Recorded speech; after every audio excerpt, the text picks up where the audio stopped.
Tonight on To The Point. The state is facing a budget deficit, how the governor plans on addressing that shortfall, and how Republican lawmakers are responding. What it all means for Medi-Cal and even state worker salaries. Plus the marathon debate in Washington over Medicaid. What one local leader is saying about access. A day after approving State Farm's emergency rate hike, we're hearing from California's insurance commissioner tonight why he says the move was necessary, and celebrating Asian American and Pacific Islander Heritage Month. Tonight, how a documentary is preserving history of Chinese women in the Delta. Good evening. Thank you so much for joining us on To The Point. I'm Alex Bell. California is now facing a $12 billion deficit. That's what Governor Gavin Newsom said today in his revised state budget announcement. In order to try and make up for that, the governor is proposing some changes. So I want to bring in ABC 10's Jeannie Nguyen, who explains what those changes are and also how Republican lawmakers are responding. We were off. We were significantly off.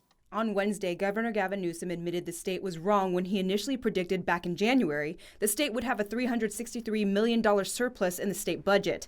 Newsom is now blaming the Trump administration's actions for the lack of incoming revenue, calling it a, quote, Trump slump. We're going to see an impact about a $16 billion downturn, not all in the next fiscal year, but fiscal year plus one. Governor Newsom says the state is now facing an $11.9 billion deficit with a $321.9 billion budget and $15.7 billion in reserves. The governor's office wants to do several things, including using billions from the state's rainy day fund and even negotiating state workers' pay. The intent is really to avoid increased costs in the upcoming fiscal year, as not to implement furloughs or PLPs or those type of things. The governor is also proposing changes to Medi-Cal. $5 billion on a freeze on our Medi-Cal expansion. We're not cutting or rolling back those that are enrolled. This would apply to those receiving Medi-Cal regardless of immigration status. The governor is proposing a $100 premium for undocumented immigrants, and the freeze would apply to new adult applicants older than 19. We're just capping it, particularly for those without documentation. In response to the governor's budget revision, Republican state lawmakers say that the state has a spending problem, and this won't help the state in the long run. We just simply can't afford it.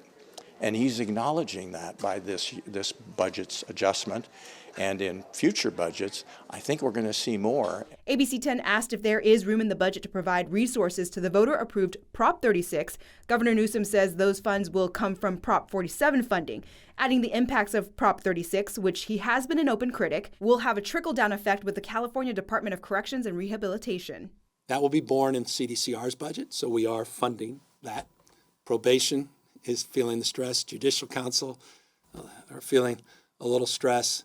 And to the extent that they want to stress their theory of the case, that this was about retail theft. Republicans say the governor is missing the mark by not prioritizing Prop 36. This is the same governor that tried every maneuver possible to keep that initiative from the voters, as well as this two-thirds majority. That shows you how out of step the governor and the two-thirds majority are with everyday citizens. All 58 counties voted in the favor of it. At the Capitol, Jeannie Nguyen, ABC 10. And tonight, advocates are speaking out against Governor Newsom's proposal to freeze enrollment for undocumented Californians in the state's Medi-Cal program. The move would ban new low-income adults without legal status from applying starting next year. It's part of a broader plan to close a $12 billion budget deficit. Newsom also proposed eventually charging current recipients a $100 monthly premium. It will end up resulting in folks being unable to access health care that they vitally need, which means that they'll be living sicker, potentially missing work. Republican lawmakers say the governor's promises were never financially realistic. Senate Minority Leader Brian Jones shared a statement today saying, in part, I urge the governor to immediately freeze his reckless Medi-Cal expansion for illegal immigrants a year and a half ago with a massive deficit largely driven by this policy. Our focus should be on preserving Medi-Cal for those it was originally designed to serve. Again, this is just part of the proposed budget. The legislature will have to pass a balanced budget, and that's by June 15th. And we did stream Governor Gavin Newsom's full budget announcement. You can watch it right now on our ABC 10 Plus TV streaming app. This app is completely free to download straight to your TV. Turning to Washington now, Republicans in Congress are moving fast to advance President Donald Trump's bill of tax breaks, spending cuts, and increased border security funding. Overnight hearings on Capitol Hill stretched way into the early morning today. Cheers broke out after midnight as the House Ways and Means Committees approved part of the tax breaks bill. Members in the House Energy and Commerce Committee also stayed up throughout the night, debating the potential $880 billion in Medicaid cuts. The legislation ultimately advanced this afternoon in a 30-24 vote after 26 hours of debate. Sacramento Congresswoman Doris Matsui spoke on the floor about the possible impacts to our region. It's 4:30 in the morning, and we've been debating the finer points of this bill for hours now, and we will keep doing so. But I want to bring this back to the people that matter the most. The people like one of my constituents, Denise. Denise is a breast cancer survivor and an amazing advocate. Because of Medicaid, Denise says, she was able to take on this battle. She fought to be here for her children because she didn't want her kids to lose two parents to cancer.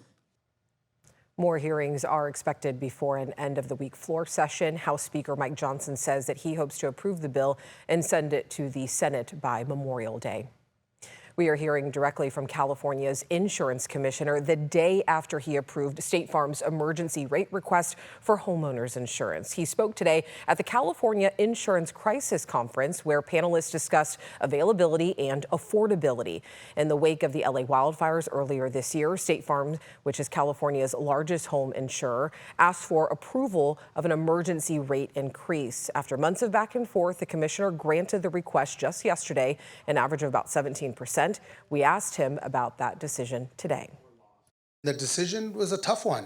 We either allow for this increase to ensure that we keep, State Farm customers covered, or else they lose their coverage and end up in the FAIR plan, further exacerbating the insurer of last resort.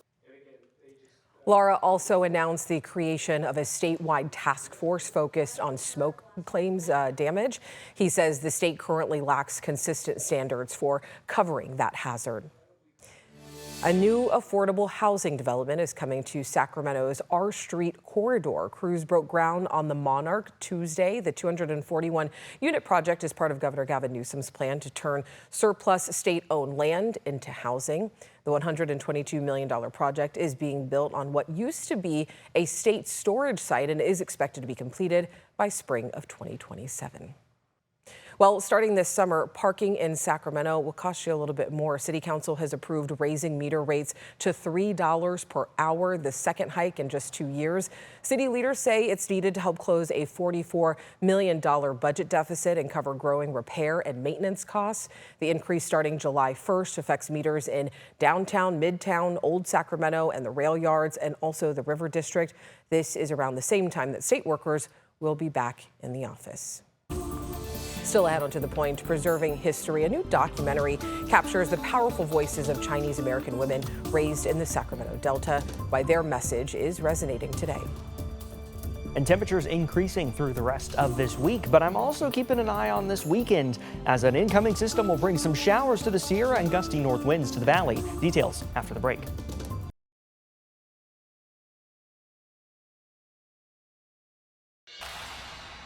Welcome back in. We're taking a live look over downtown Sacramento. Another warm and, I have to say, a beautiful day. Meteorologist Brendan Minchev joining us tonight with a look at our forecast. Yeah, very seasonal day across Northern California. Made it to 82 this afternoon in Sacramento, 83 in Stockton, 80 down in Modesto, 79 Marysville, 66 Placerville, 81 Vacaville. Temperatures in the valley right around that normal for the time of year. It's a couple degrees warmer than normal in Sacramento, but a couple degrees cooler than normal down in Modesto. Temperatures at the moment in the 70s, 78 in Sacramento, 74 Vacaville, 72 Fairfield, 78 Stockton, 78 in Modesto, 70 Jackson, 61 up in Nevada City, 55 in Truckee, and 54 in South Lake Tahoe. To start off Thursday morning, we're going to be in those upper 40s and low 50s. Very normal for the time of year and mostly clear as well. Tomorrow afternoon will be a little warmer than where we were today. I've got middle 80s across much of the valley, but some areas Could see some upper 80s, such as Colusa at 88, but 85 in Sacramento, 86 Stockton, 86 in Modesto, 70s and 80s in the foothills, low to mid 60s in the high country. So again, a few degrees warmer than where we are today as high pressure really becomes the dominant influencer of the weather pattern. However, by the time we get to this weekend, we are going to see a system dropping in. It's going to bring some showers to the foothills and the Sierra on Saturday, and then gusty north winds to the valley on Sunday and Monday. So this week, it's just a delta breeze each evening, not much more than that. Saturday's a stronger onshore flow for the valley, but then that pattern flips and becomes northerly by the time we get to Sunday, and that continues into Monday. Relative humidity values will be in the 10 to 20% range, so we are looking at that elevated fire danger in the valley. Just be fire ready because fuels are starting to dry a little bit here in the valley, so we're getting closer to that kind of prime fire season. Dip in temperatures this weekend and then 90s next week. All right, Brendan, thank you so much. Next, on To the Point, meet the local Chinese women reclaiming their place in history and how their stories are highlighted in a new documentary.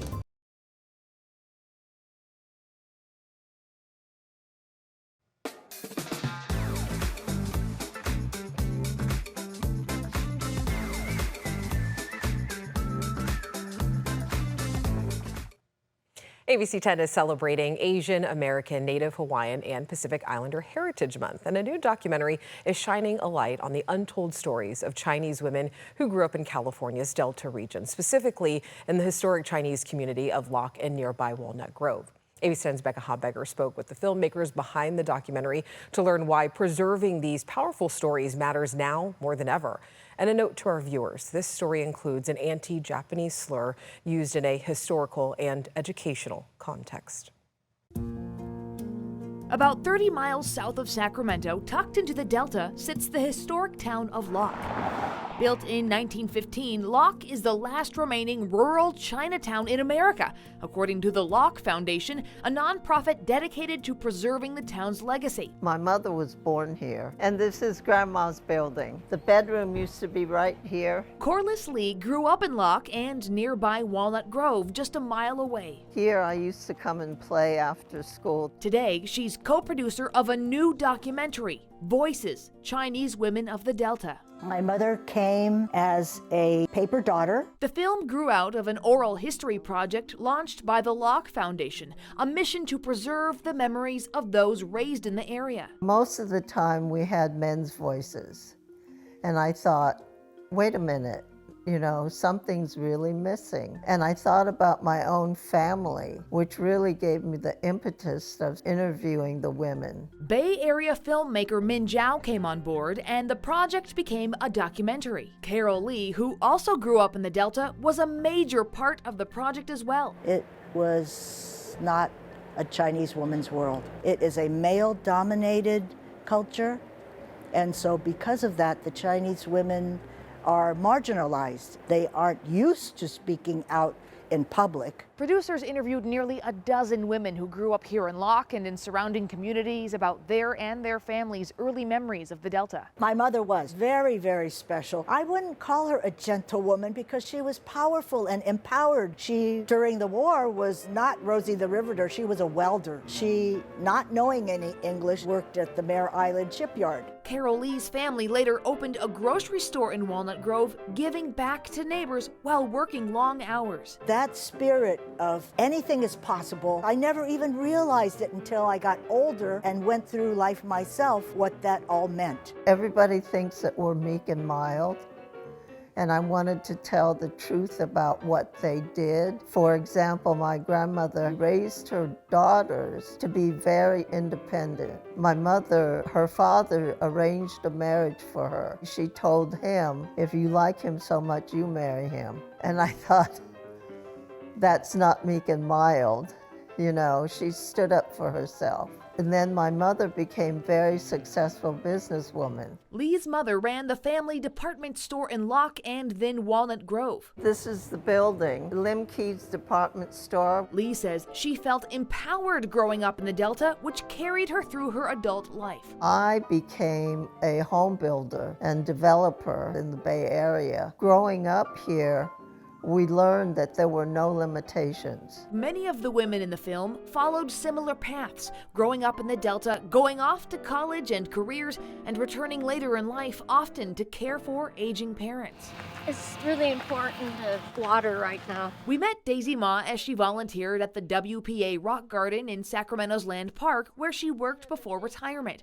She grew up in Walnut Grove, where her father was a barber and her mother raised 6 children. She was really opinionated and forceful and hardworking. Though she remembers the challenges of a language barrier. A lot of women, like my mother, she never really was able to develop fully, I don't think, because she didn't know the language and there weren't programs to help her. I don't know, I really feel now for immigrants because I can see my parents struggle. This is Locke, and this happened to be my brother-in-law's Chevrolet, 1938, I think. Nidhi Young was born in Walnut Grove and moved to Locke when she was 3. Now 96, Young has stories of the women from her community, including her eventual mother-in-law. Her family lived in Locke. She was one that went back to college when she was in her 40s. Young's own mother ran the family restaurant and later worked in the Delta canneries. So many of the women in Locke, especially my mother's generation, they were never seen. So for the women now to be recognized and acknowledged, I think that's important. Young went to school and became a teacher and credits the strength and determination of the Chinese women of her mother's generation. I think it influenced a lot of the women that were growing up to be a little more independent, because after high school, most of us left Locke to school, to work. Some women say they experienced racism and prejudice. It was kind of, like not obvious, but every now and then something would happen. And it was pretty ugly. Daisy Ma describes an encounter when someone mistook her for Japanese and used an anti-Japanese slur. ABC 10 spoke with everyone interviewed for this story about whether to include this, and they said it's an important anecdote to share to highlight what some in the community experienced. I was maybe about 11. I went to the post office, and as I was leaving, another Caucasian woman was there, and something terrible must have happened, World War II or something, and so she, was calling me a Jap. And I don't think I took it I didn't cry or anything. I just was surprised. I wish I knew why she was so angry. Others say the all-Chinese community of Locke shielded them from prejudice. I remember talking to my grandmother, and I asked her if she ever experienced any racism. And she said no. The community was safe. It was all Chinese. There wasn't any racial discrimination or anything like that. I'm mixing my dialogue. The documentary premiered in March at the California Museum with a discussion of the film afterward. Thank you all for sharing your beautiful stories. Co-producer Douglas Xia said time is of the essence. The documentary is important because we noticed that the people who grew up in Locke, or the descendant of the prior residents of Locke, they are all into the age of 60s, 70s, 80s, and 90s. The history needs to be told, needs to be remembered. I think it's important that we keep the history going. In Locke, Becca Habiger, ABC 10. And if you want to watch the documentary, Voices, Chinese Women of the Delta, filmmakers are in the process of scheduling some more screenings, so make sure you stay tuned for that. And stay with us after this break for a sneak peek of what we're working on for tomorrow.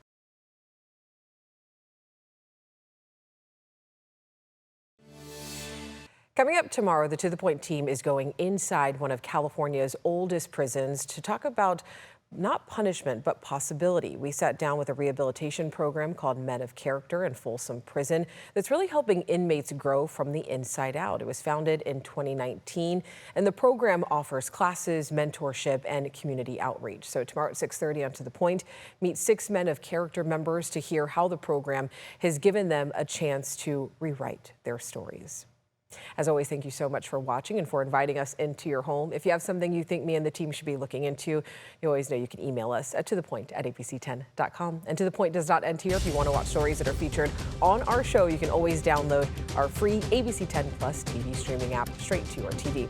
Have a great night. I'll see you right back here tomorrow.